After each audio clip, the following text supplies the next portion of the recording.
rangkuman bank dan lembaga non-bank. Yang pertama adalah uang. Fungsi uang itu ada 4, yaitu uang sebagai alat tukar, lalu sebagai alat ukur, sebagai alat pembayaran utang, lalu sebagai alat menimbun kekayaan. Lalu yang selanjutnya adalah jenis uang. Jenis uang itu terbagi menjadi 4. Yang pertama berdasarkan bahan. Bahannya terbagi menjadi 2, yaitu uang logam dan uang kertas. Lalu lembaga yang mengeluarkan terbagi menjadi 2 juga. Yang pertama uang kartal adalah alat pembayaran sah dan wajib semua masyarakat pada sebuah transaksi jual beli. Lalu uang giral ini pembayarannya berupa surat berharga yang sewaktu-waktu dapat digunakan pada transaksi jual beli. Lalu selanjutnya bab 2, ruang lingkup lembaga keuangan bank. Ruang lingkup keuangan bank ada jasa-jasa perbankan terbagi menjadi 8, yaitu yang pertama jasa pemindahan uang atau transfer, lalu jasa penagihan inkaso, lalu selanjutnya jasa penjual mata uang asing, lalu jasa clearing, lalu jasa safe deposit box, traveler's check, bank card, dan bank draft. Jenis bank berdasarkan kepemilikan itu ada 5. Yang pertama bank persero, yang kedua bank swasta nasional, yang ketiga bank pembangunan daerah, lalu bank campuran, dan bank asing. Selanjutnya bab 3, sumber-sumber dana bank. Sumber-sumber dana bank terbagi menjadi 3. Yang pertama dana yang bersumber dari bank itu sendiri, lalu yang dana bank yang berasal dari masyarakat luas, lalu yang dana yang bersumber dari lembaga lainnya. Lalu untuk yang dana yang bersumber dari bank itu sendiri, itu contoh dananya itu dari setoran modal pemegang saham, cadangan bank, laba-laba yang belum dibagikan kepada pemegang saham. Lalu yang kedua, dana yang berasal dari masyarakat luas terbagi menjadi 3, yaitu simpanan giro, simpanan tabungan, simpanan deposito. Lalu dana yang bersumber dari lembaga lainnya itu kredit likuiditas dari Bank Indonesia, lalu ada namanya call money, pinjaman dari bank-bank luar negeri, dan surat berharga pasar uang atau yang bisa disebut SBPU. Untuk selanjutnya bab 4, kegiatan mengalokasikan dana. Kegiatan mengalokasikan dana ini jenis-jenis kredit ada 4. Yang pertama jenis kredit dilihat dari segi tujuan penggunaan. Kredit konsumsi,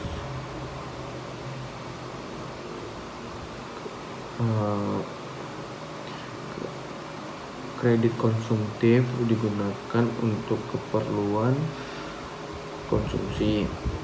Lalu kredit produktif digunakan untuk keperluan produktif dalam arti luas. Lalu yang selanjutnya ada jenis kredit dilihat dari segi kegunaan. Ada 2. Yang pertama kredit investasi adalah kredit jangka panjang, misalnya membangun atau membeli mesin-mesin untuk satu periode yang relatif lama, namun modalnya relatif besar. Lalu kredit modal kerja. Kredit merupakan kredit yang digunakan untuk keperluan produksi dalam operasionalnya, misalnya kredit modal kerja untuk bahan baku dan lain-lain. Lalu yang ketiga ada jenis kredit dilihat dari jangka waktu. Kredit jangka waktu itu ada 3. Yang pertama kredit jangka pendek, jangka menengah, dan jangka panjang. Lalu jenis kredit menurut jaminannya itu ada 2, unsecured dan secured. Lalu yang selanjutnya bab 5, suku bunga. Suku bunga ini, bunga bank adalah balas jasa yang diberikan bank berdasarkan prinsip konvensional kepada nasabah yang membeli atau menjual produknya. Ada dua macam bunga yang diberikan kepada nasabah. Yang pertama bunga simpanan, lalu yang kedua bunga pinjaman. Ada faktor-faktor yang mempengaruhi suku bunga. Yang pertama itu persaingan, kebijakan pemerintah, lalu laba yang diinginkan, selanjutnya jangka waktu, kualitas jaminan, dan reputasi perusahaan, lalu kebutuhan dana. Yang selanjutnya itu jasa-jasa bank lainnya.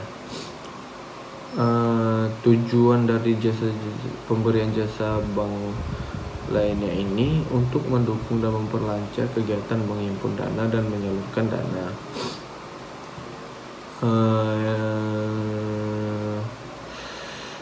Jenis jasa bank itu ada 8. Yang pertama itu kiriman uang atau transfer.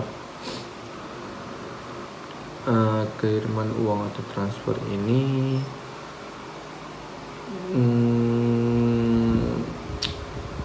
sarana yang digunakan dalam jasa transfer ini tergantung kemauan nasabah. Biasanya sarana yang dipilih mempengaruhi kecepatan pengiriman dan besarnya biaya pengiriman. Lalu yang kedua, clearing.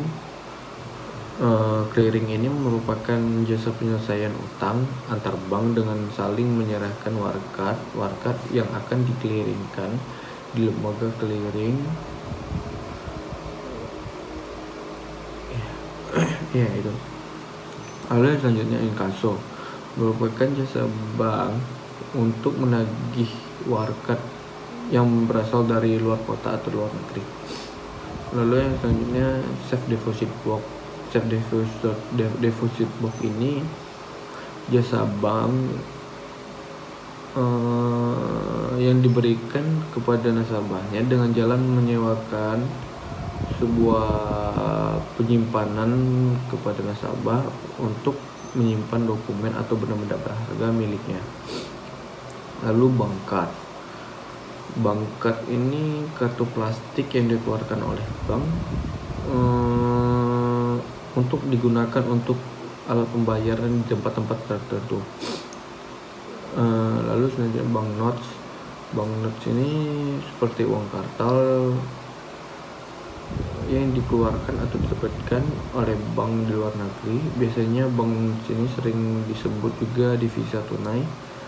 Lalu traveler checks dikenal dengan nama cek wisata atau cek perjalanan yang biasa digunakan oleh mereka yang hendak berpergian atau sering dibawa turis. Lalu selanjutnya itu ada bab 7, pasar modal, pasar uang, dan pasar valuta asing. Pasar modal itu suatu tempat bertemunya para penjual dan pembeli untuk melakukan transaksi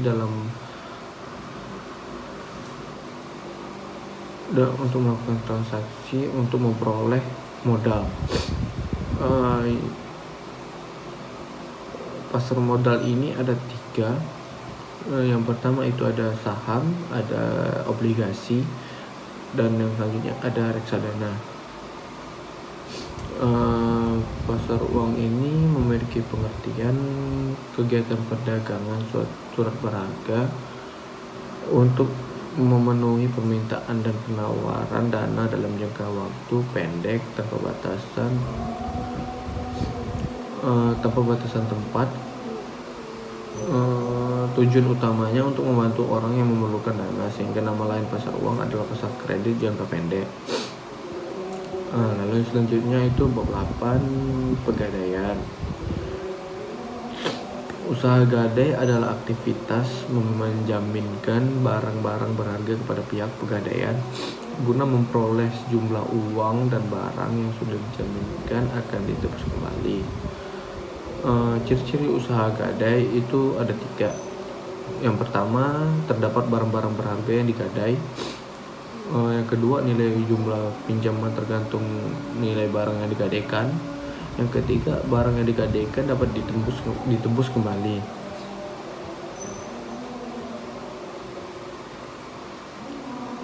Lalu yang selanjutnya ada keuntungan usaha gadai, ada 3. Yang pertama itu proses memperoleh pinjaman uang itu singkat dengan cepat, tidak banyak memerlukan waktu dan tidak berbelit-belit. Lalu yang selanjutnya yang kedua itu persyaratannya itu sangat sederhana untuk meminjam uang di usaha gadai ini. Lembaga pegadaian ini tidak mempermasalahkan uang yang dipinjam digunakan untuk apa. Itu kelebihannya. Lalu selanjutnya bab 9 itu ada perusahaan asuransi. Perusahaan asuransi ini adalah bentuk perjanjian antara kedua belah pihak, yaitu tertanggung dan penanggung, di mana tertanggung membayar sebuah iuran kepada penanggung demi mendapatkan bentuk ganti rugi atas risiko finansial yang dapat terjadi secara tak terduga. Jenis-jenis asuransi ini ada 3. Dilihat dari fungsinya itu asuransi kerugian merupakan asuransi yang diberikan pihak penanggung kepada tertanggung untuk menanggulangi suatu risiko atas kerugian. Selanjutnya yang kedua, asuransi jiwa merupakan jenis asuransi yang diberikan pihak penanggung untuk menanggulangi jiwa atau meninggalnya seseorang yang dipertanggungkan. Lalu yang selanjutnya reasuransi merupakan perusahaan asuransi yang memberikan jasa asuransi untuk penanggulangan terhadap risiko yang dihadapi oleh perusahaan asuransi kerugian. Lalu bab 10 itu ada dana pensiun. Dana pensiun itu dana yang diperoleh dari iuran tetap tiap pegawai ditambah penyisihan penghasilan perusahaan, serta para pegawai memiliki hak mendapatkan bagian keuntungan itu setelah pensiun. Tujuan pensiun itu ada 3. Yang pertama bagi perusahaan. Bagi perusahaan ini memberikan penghargaan kepada setiap karyawan untuk pengabdian terhadap perusahaan. Lalu selanjutnya bagi karyawan. Bagi karyawan itu hari tua itu kan biasanya sulit untuk melanjutkan kerja dan meraih pendapatan. Maka dari itu bisa digantikan oleh dana hari tua yang sudah dikumpulkan sejak lama. Lalu yang ketiga itu ada bagi penyelenggara program. Penyelenggara program itu memiliki kesempatan untuk mengolah dana agar menghasilkan keuntungan, sebab iuran dana hari tua dapat digolongkan ke dalam investasi.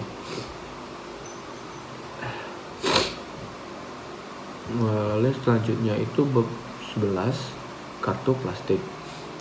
Kartu plastik adalah alat pembayaran secara online atau non tunai yang digunakan